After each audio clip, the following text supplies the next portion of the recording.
The first thing you want to do when you take this brace out of the package is detach the hex key and put it somewhere safe, because we're going to need that later. The next thing you want to do is remove the Velcros and then double them over on themselves so that we can start working on adjusting the strap lengths. So we're going to take all 4 straps, take them out of the D-rings and double the Velcro on themselves. The first thing you want to do is sit at the edge of a chair with your leg out straight, and you want to put the brace up against the side of the knee, and what you want to do is aim for the middle of the hinge where this notch is to line up with the top of the kneecap.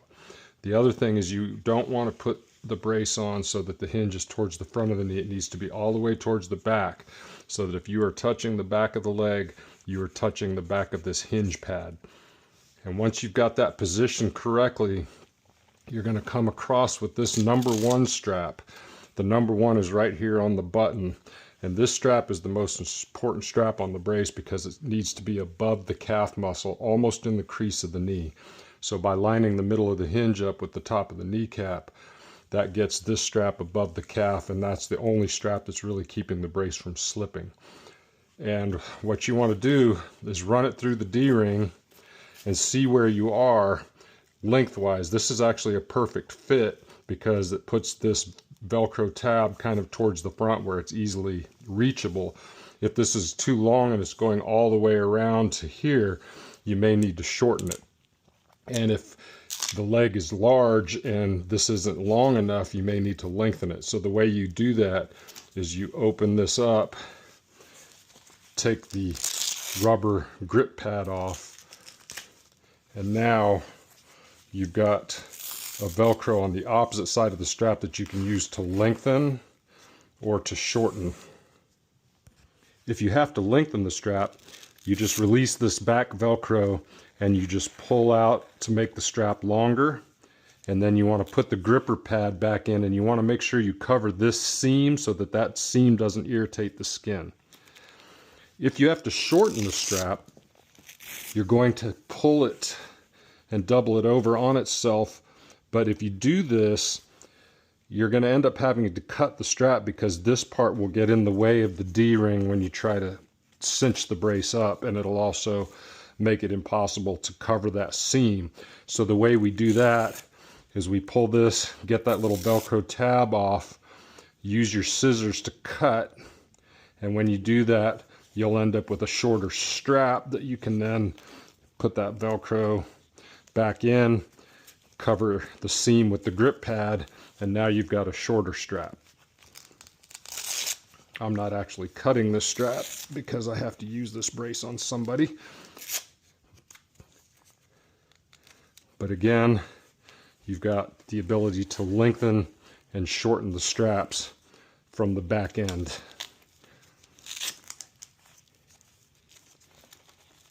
And the gripper pads need to cover the seam and be fairly close to the brace.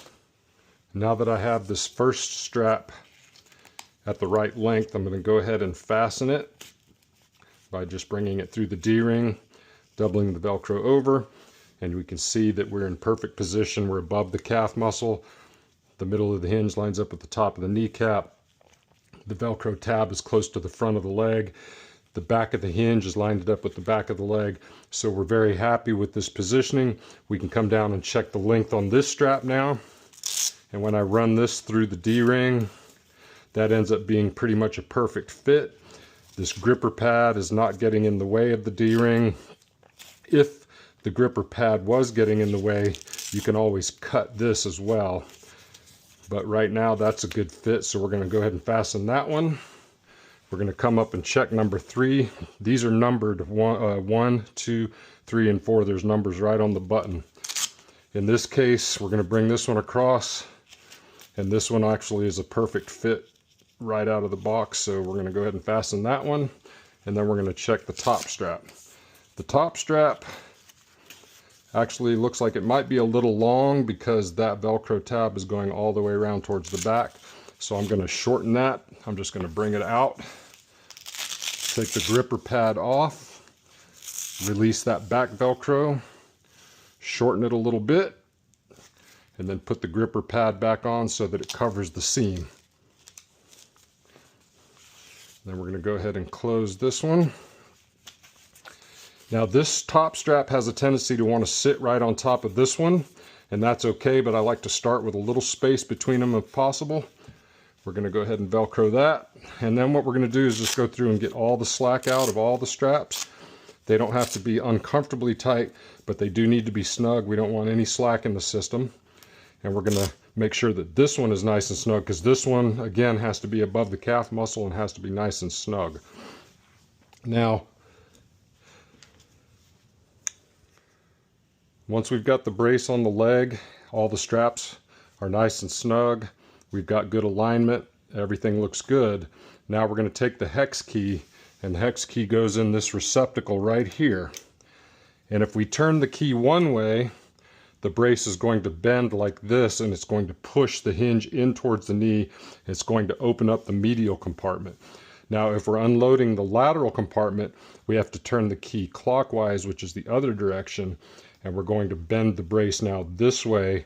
The hinge is going to pull away from the knee, and now it's going to push here and here to open up the lateral compartment. You always want to put the brace on straight or matching the natural angle of the knee, and then get all the straps fastened. And then once all the slack is out of the system, you're going to turn the key about maybe just a quarter turn or so, just enough to get a little bend and a little pressure right here. It does not take a lot of pressure to get a good opening of the knee joint. And the whole idea is that we're going to open up the knee joint, get some space in there so that there's not as much friction. And by reducing the friction, we reduce the inflammation, and the knee feels better, and it can actually go into a bit of a healing phase where the body will put some scar tissue and fibrocartilage in the space to cushion the joint. The body does not like friction, so it will try to cushion the joint if it can, but it has to have a break from the friction, so we need to create that space. And the way we do that is by turning this key. So we're going to start from a straight hinge. We're going to just turn it about a quarter turn until it gets a little bit of pressure right here, and then that's plenty of pressure for opening up the medial compartment. And again, if we're opening up the lateral compartment, we're going to turn the other direction, and again, just maybe about a quarter turn from straight to get a little bend this way. And now we're opening up the lateral compartment. There's a little space here. To take the brace off, first thing we want to do is make sure we dial it back to a straight angle. And then all we got to do is just press these buttons, 1, 2, 3, and 4. Comes right off. And now the brace is ready to put back on again. So again, you'd sit with a nice straight knee. Line the middle of the hinge up at the top of the kneecap. Make sure the hinge is back. We don't want to put the brace on like this. We want it back here. We're going to fasten strap number 1. And we're just going to slip that into the slot until it catches. And then from there, we're going to check our alignment. Make sure that this strap is above the calf. Make sure the hinge is back where it belongs. If we're happy, we're going to come down here and do strap number 2. And then strap number 3. Now, just for example, let's say we're really fighting and we can't get it in there. It's just too tight. You can just give yourself a little slack with the Velcro, clip it in, and then take the slack out. And then we're going to bring this strap across. And again, this one's going to tend to want to sit right on top of the other one, but we're going to get a little space between them if we can. And we're going to clip that in. And then we're going to go through and get all the slack out. Then we're going to put the key in, and we're going to unload the medial compartment. So that means we're turning counterclockwise, and we're just going to go about a quarter turn until we get a little bend and a little pressure, and then good to go. And the whole idea is to wear this brace whenever you're on your feet, weight bearing. You don't need to wear it if you're sitting around or laying around. And if you can give yourself 3 months of continuous use of this brace, you should get a good result.